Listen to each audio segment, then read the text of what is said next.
Hi guys, welcome to another video presentation. It's me, Nick's Morningstar, and in this topic today, I'm going to be discussing discussing and just possibly scratching the surface of alchemy. You know what I mean? And alchemy is something that we all, you know what I mean, whether you're a witch, whether you're an occultist, whether if you're for some form of spiritual where you use your practices to change things up for yourself or for anyone else, you're working with alchemy, believe it or not. And what is spiritual alchemy? Well, to pretty much put it like an alchemist saying would say, autumn. Hold on, let me see my translation real fast. Give me 1 second. Give me 1 second. I'm trying to get that. I'm trying to see if I can like work where I'm trying to see if I can word it correctly. Hold on. Oh fuck. All right. So let me try this again. Autumn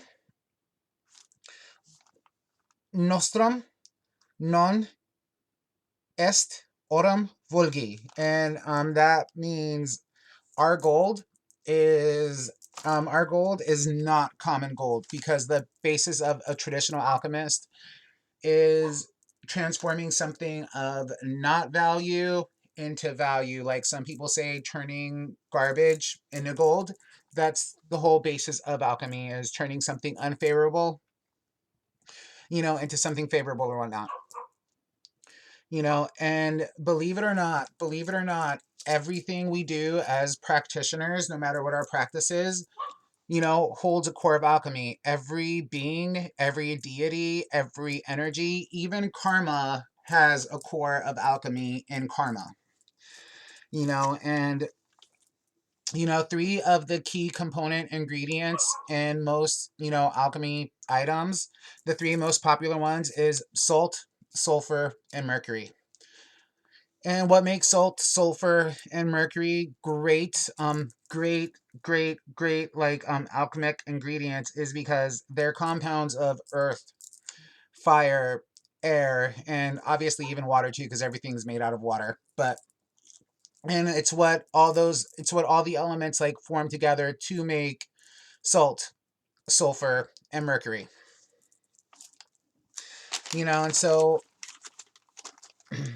and the thing is, you know what I mean? So kind of like, I'm going to give you like a little bit of an understanding of alchemy, as well as the warnings, especially with the cost of doing, obviously with magic, alchemy. Of course, there's always a cost and warning, as well as how it involves in the law of attraction as well. I speak of the law of attraction because the law of attraction, in my opinion, is another core factor of everything as well. So going to the understanding of alchemy, we could just discuss the 7 principles of alchemy. I wrote it down on my notes right here too, so that way I could like kind of like not have to pull it off the top of my head and just be all like blah and totally like fuck up worse than, whatever. All right.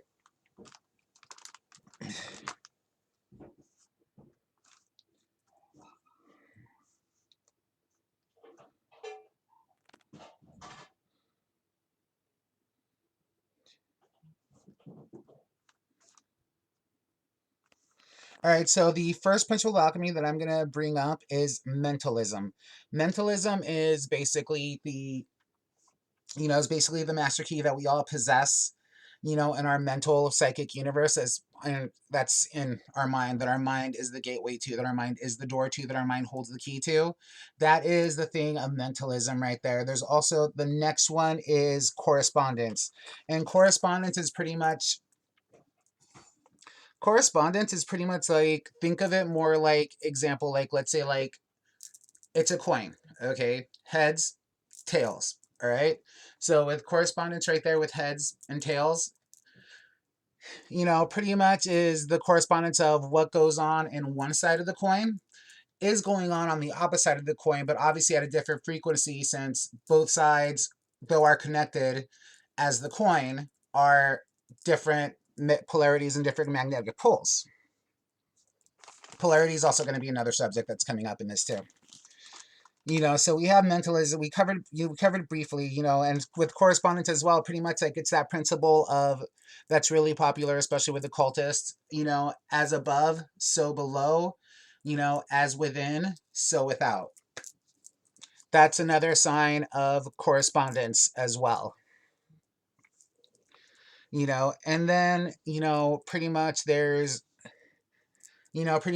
vibration, and for many people, and something like for who are more experienced, and something I encourage you people who barely are just either getting in or just started getting in or aren't like full, don't fully have like your feet wet yet or anything of that nature.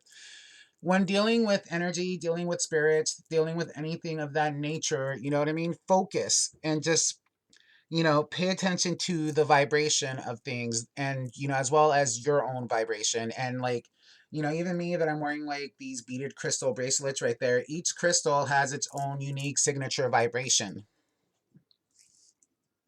And a vibration is pretty much like the molecular movement of energy.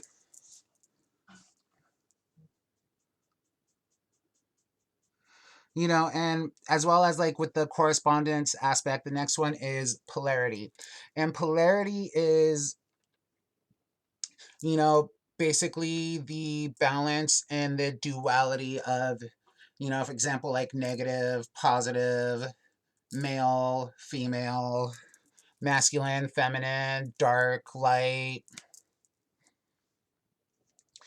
and pretty much like the polarity is what brings those two sides together to create that balance. So remember that too when doing your spiritual workings, especially if you're going to be focused on the alchemy aspect of it.